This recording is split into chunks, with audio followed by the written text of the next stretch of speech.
All right, so we're going to go ahead and get started. So hello and welcome to everyone. This is a sort of third installment of this series that we have been doing. So we thought that maybe it might be a good idea to introduce ourselves, the hosts. So just on sort of behalf of myself and Thomas Williams, we are grad students at UC Irvine. Tom is 5th year in English. I'm 3rd year in visual studies. And also another sort of important statistic for us is that we are each rent burdened around 75%. So before we turn things over to our speaker today, I just wanted to talk a little bit about sort of why we are here. This series is very much a response to a negotiation of both the COLA movement at University of California and the current COVID pandemic. In coordination with sort of an ongoing schedule of events hosted by Thrailkill, we hope that this space and the conversations generated here with our lovely speakers will sort of not only help to grow our movement, but further really kind of answer or address this question of what it means to hold a digital picket to do this virtually. And perhaps this might be something that our speaker will talk about later. To that end, we've also decided that we should come up with a title for what we're doing. So the one that we have brainstormed is "Fuck You, Pay Us." We feel like that sort of gets to the heart of the matter of what we're doing here. So let us know what you think, but that is sort of where we're at with our series. So what is COLA? I'm just going to quickly kind of go over this, although I'd like to assume that most people here are already have some level of familiarity and awareness of COLA. So just a brief history of the COLA movement here at the UC. COLA stands for cost of living adjustment. In a sense, that means COLA is not so much a movement, but it is an essential demand.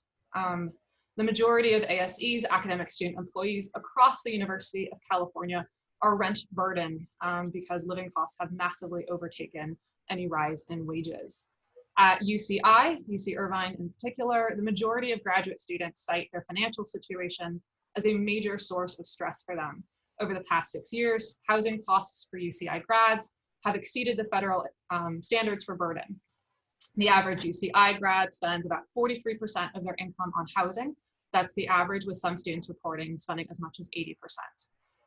If we jump to sort of think about faculty and instructor pay compared with, say, like the salaries of the athletic department, you know, this is really a picture of a university culture that prioritizes cost savings and generating income versus quality of education and the proper compensation for its instructors.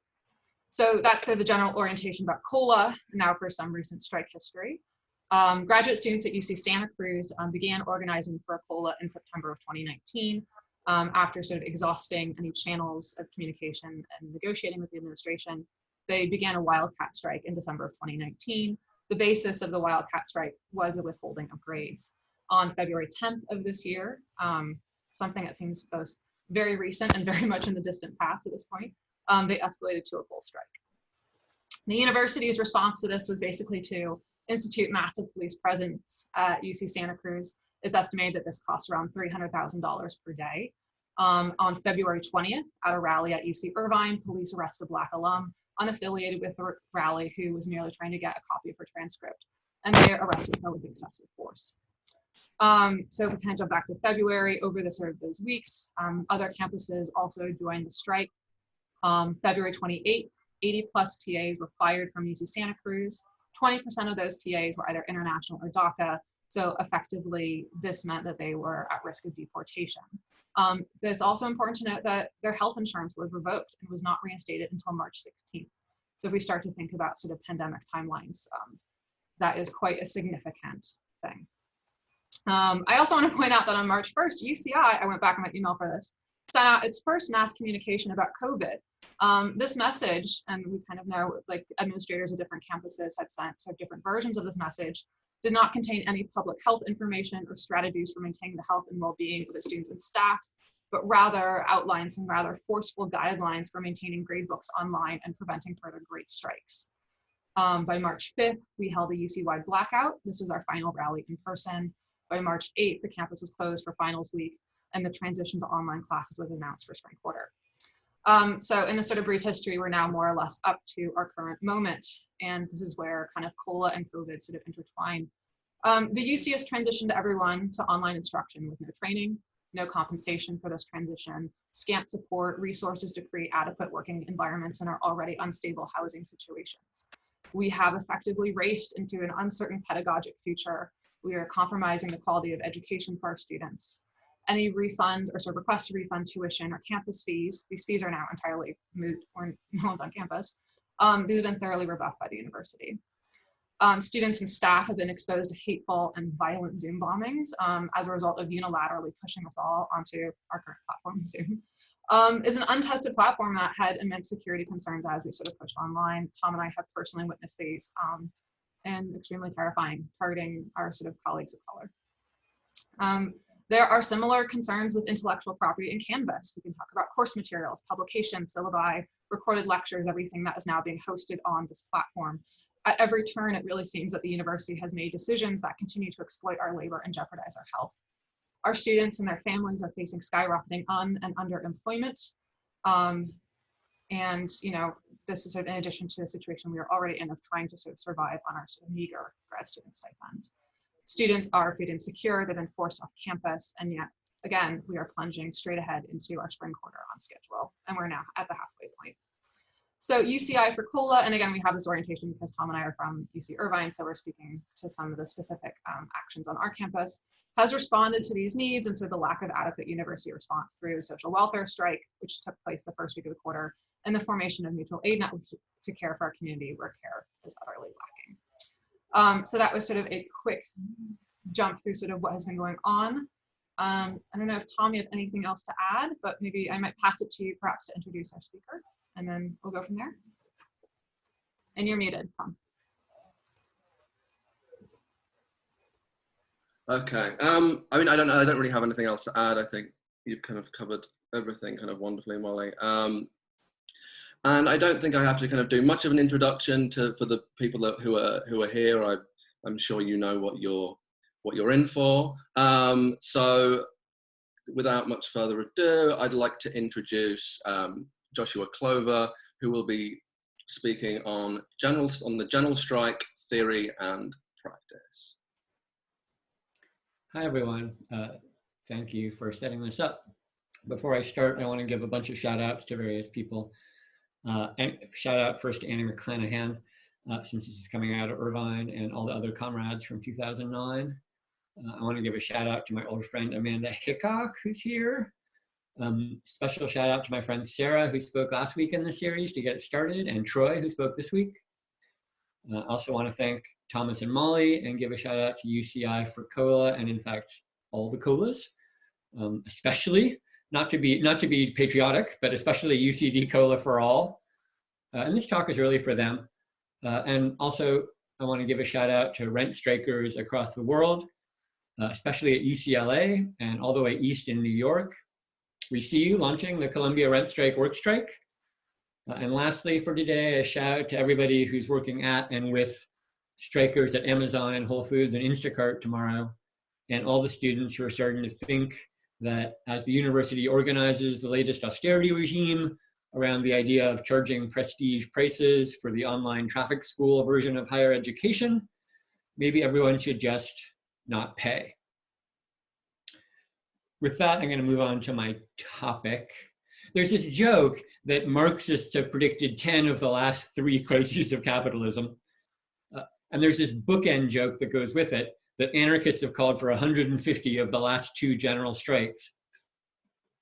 And these jokes are funny because they're true. There's also something funny about the association of specific tactics with particular political persuasions.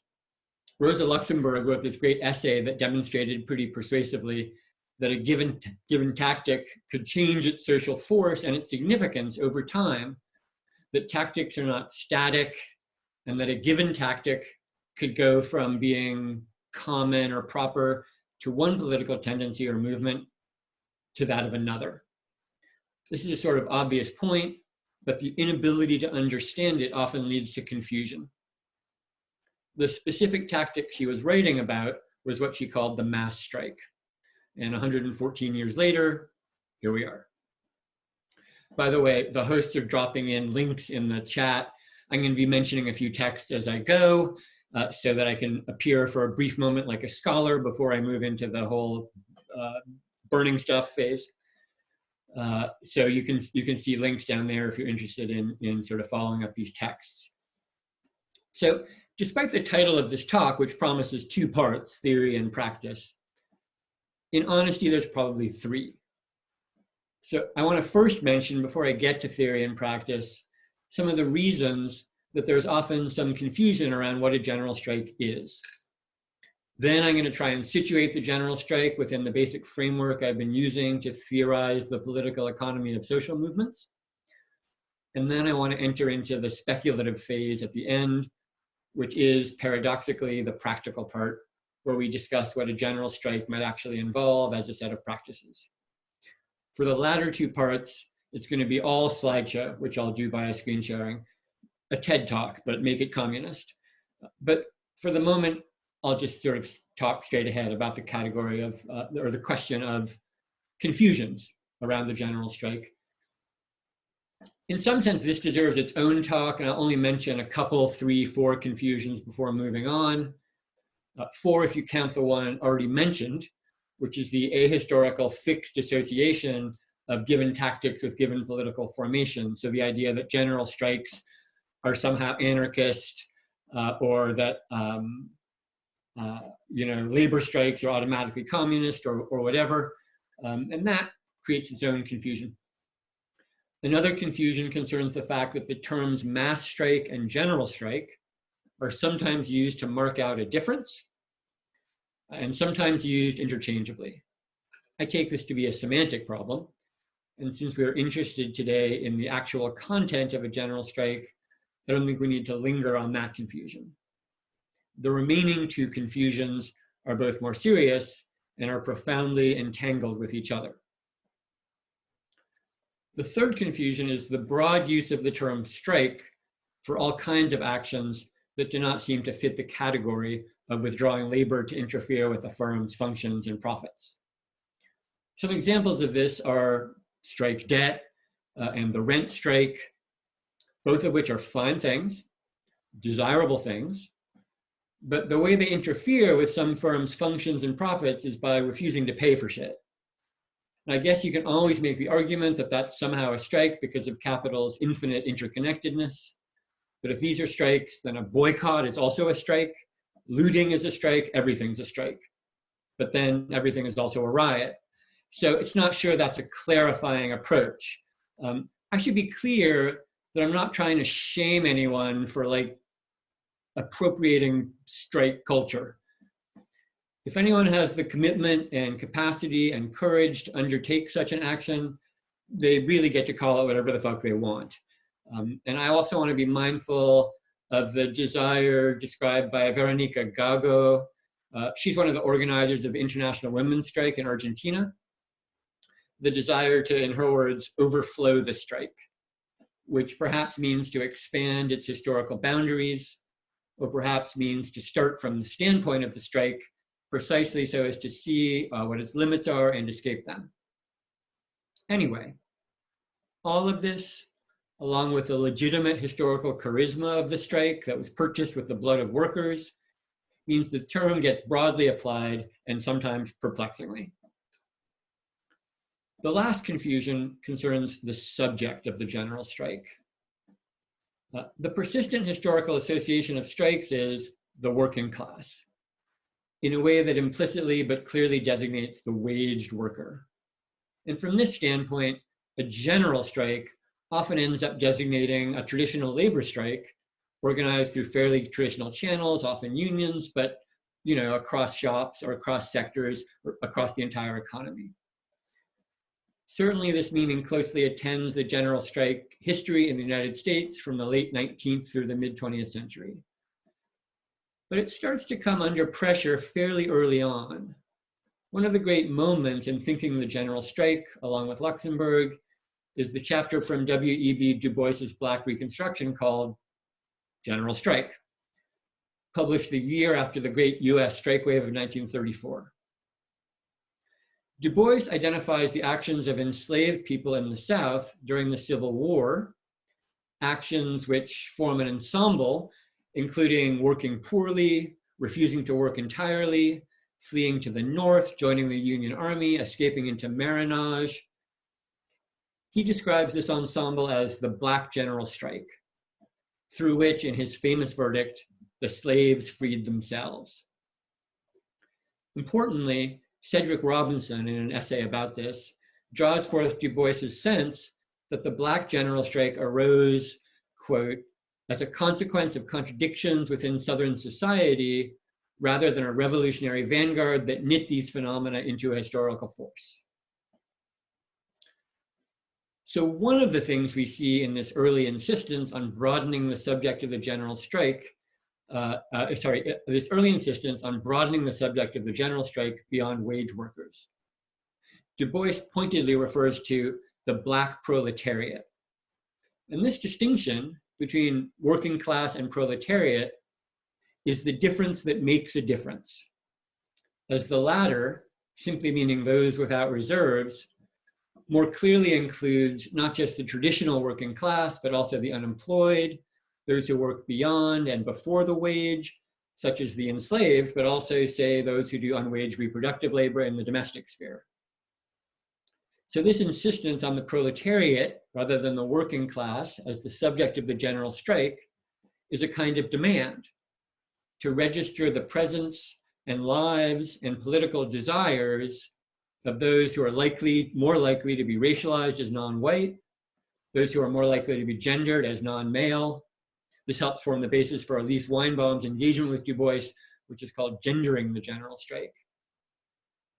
And by the latter part of the 20th century, aside from those still welded to the so-called labor metaphysic, it was broadly understood that the general strike is general because it generalizes across all sectors of the proletariat, so that by the time we arrive, say, in France in 1968, we have a general strike that includes organized labor, but also students, the unemployed, and so on, all engaging in actions which overflow the withdrawal of labor. The more general it becomes, the less strike, though the name survives. So having noted these potential confusions, which often turn on what a general strike isn't, I want to turn to the theoretical question of what a general strike is. And to do that, I'm going to have to go through a sort of display a schema of capital via slideshow that for some of you will be all too familiar, but I hope it will prove useful for some of us. And here's where I make the move to screen share, which, as I'm sure many of you are aware, sometimes works, sometimes, we'll find out.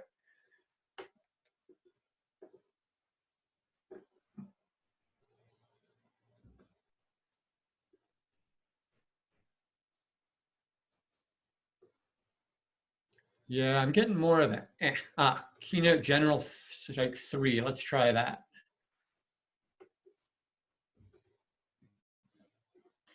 Okay, so Molly, can you give me a thumbs up if you're seeing the screen share? Thank you.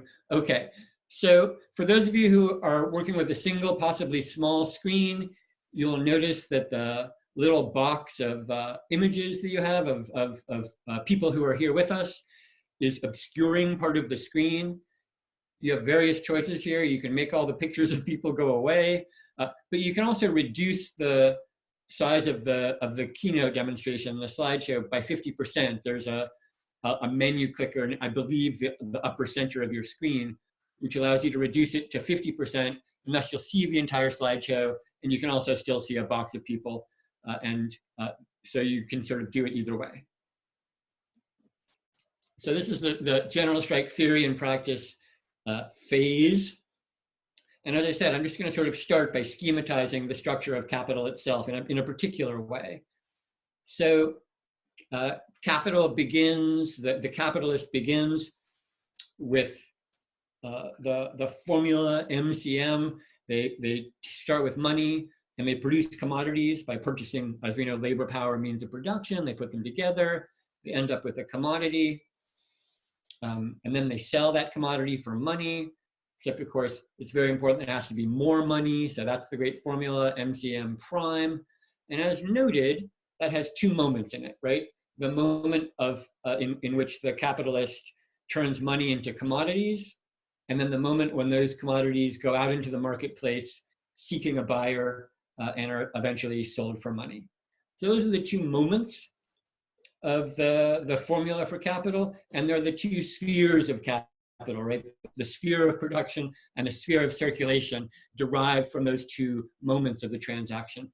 The term spheres is Marx's own term, actually. He uses it repeatedly. I'm sure many of you who've read Capital will recall the moment where he says, "Let us now take leave of the noisy sphere of production," the noisy sphere of circulation, by which he means the marketplace, the shouting, the bargaining, all that stuff, and go now into the sphere of production. So there's two spheres.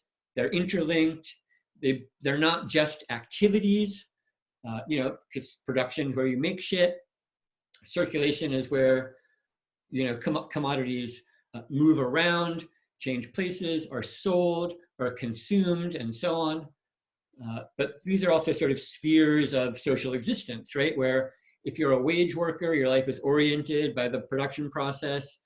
If you're not a wage worker, but are still market dependent, or you work in the sphere of circulation, maybe you work as a bookkeeper, a classic circulation activity, or a cashier. So if you work in that sphere, or if you're unemployed but still market dependent, your life is in circulation. And they have their own logics, right? Valorization and realization of surplus value and profit. Essentially, the sphere is regulated by value and price. Each comes with its own measure. Value is measured in socially necessary labor time. Price is measured in money. This is all just standard backstory. We don't really need this, but I just thought I would include it. Mostly what matters is that there's the sphere of production and the sphere of circulation, and they have their own forms of struggle that go with them, right? Which we can give very simple names: production struggles and circulation struggles. So if your life is oriented by production, you're likely to engage in production struggles. If your life is oriented by circulation, your life is likely, and you want to struggle, it's likely to involve circulation struggles. So this is actually the entirety of the logic and the format that I used for my last book. But it's not a complete picture of capitalist society. It's just how society looks from the perspective purely of capital. And one thing to remember is that although we've divided into these two spheres, they do form a single unit, right? A single loop which joins them together and which gets referred to as the reproduction of capital. So MCM, the connection and interlinking of production and circulation, the full motion of a commodity through that reproduces capital, but it can't work entirely by itself. As soon as we put that up there, we realize there's this whole other sphere also interlinked with it. Now my chart's getting slightly complicated, but I think we can handle it. And this sphere is the reproduction of the proletariat. We follow the logic of CMC. The poor proletarian starts with C, that's their own labor power as a commodity. They sell it for money. They take that money and they buy food and shelter and whatever else they need to survive and reproduce themselves. Now, the canny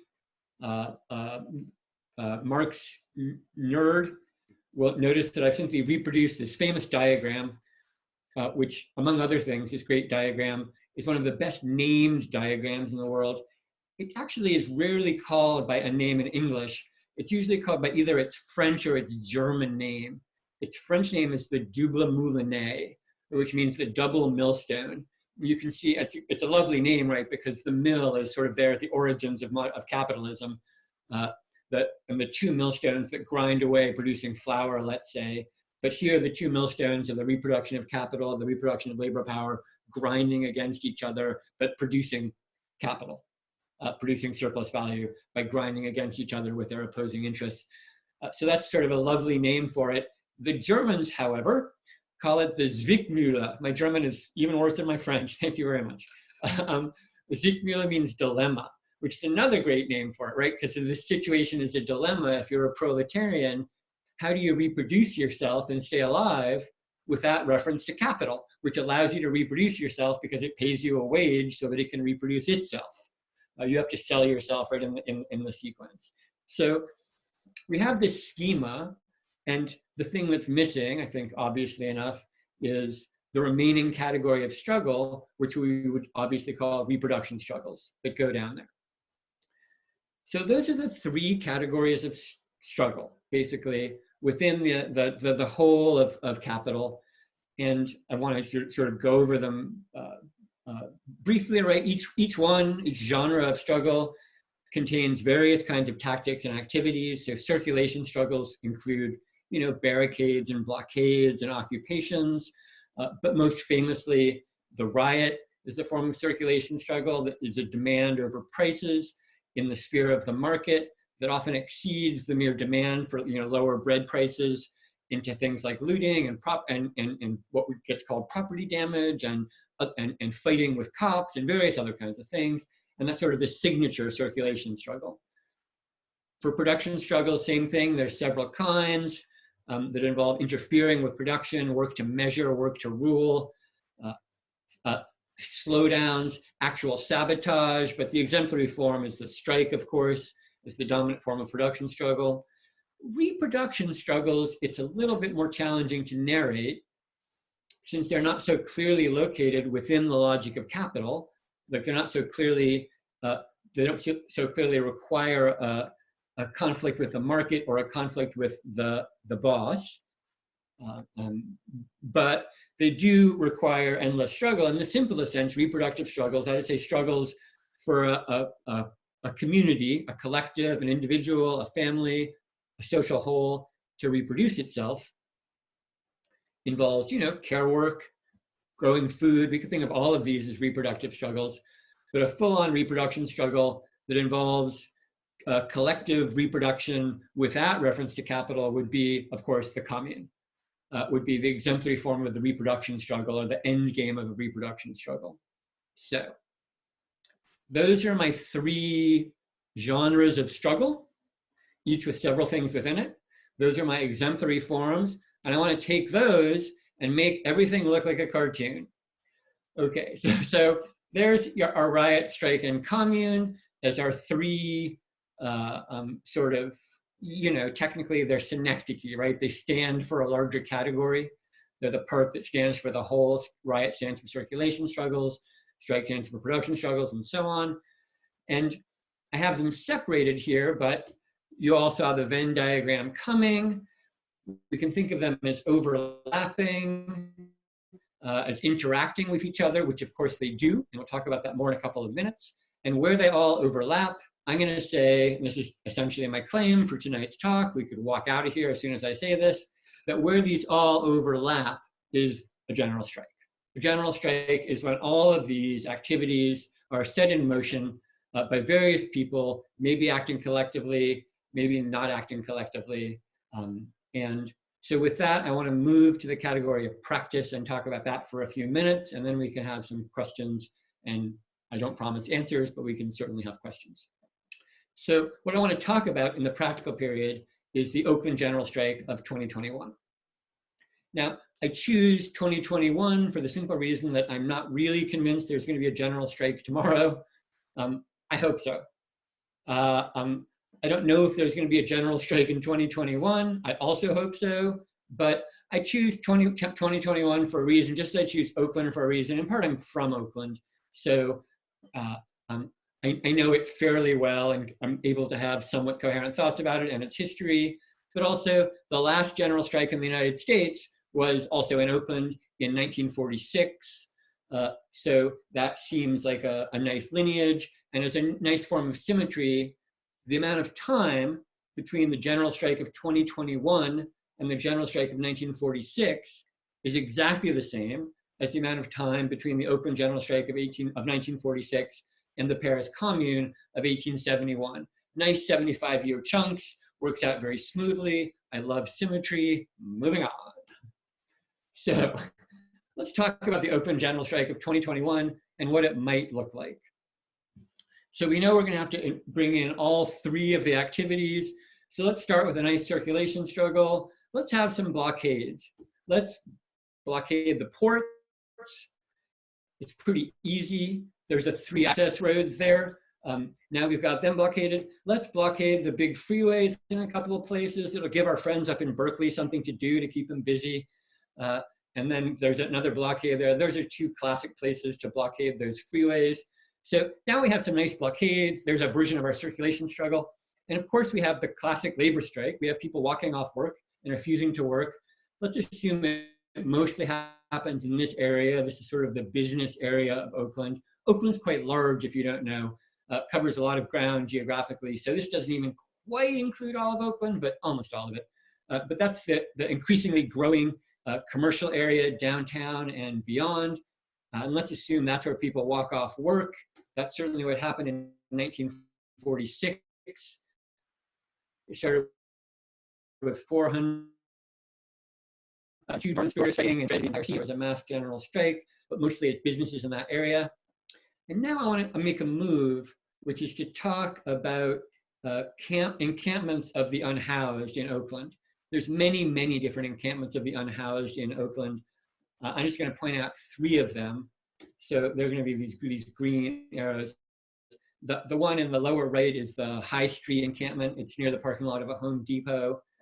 The uppermost one is called 37 MLK, which is at 37th Street and Martin Luther King, as you could guess, in an empty lot that was became a homeless encampment several years ago and is still ongoing. It was founded entirely by women of color.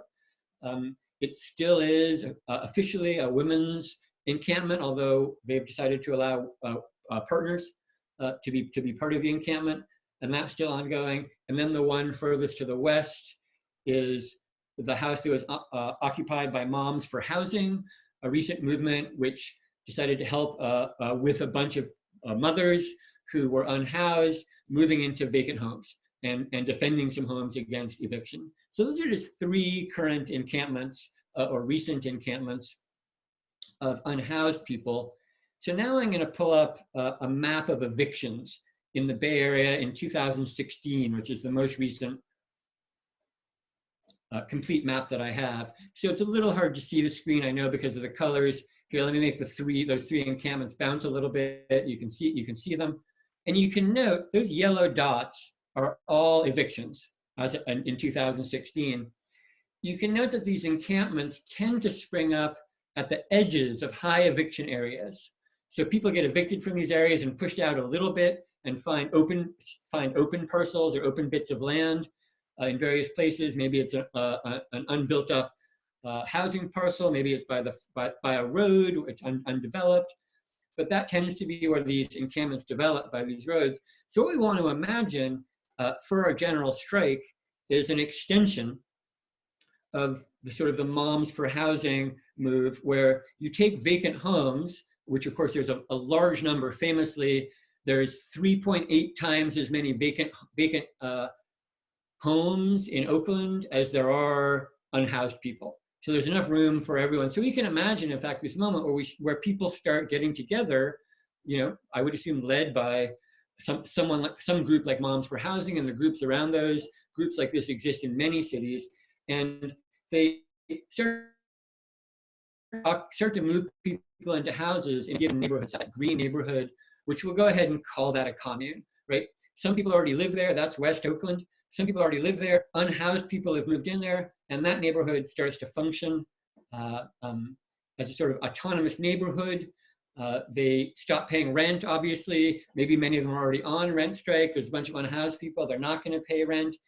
And that's our May Day, right? That's our general strike. We have all 3 features. We now have sort of an autonomous neighborhood where people can live that is going to have to be defended. So let's pull those blockades back a little bit to close off or block off the major areas to make it harder for police to get in and things like that.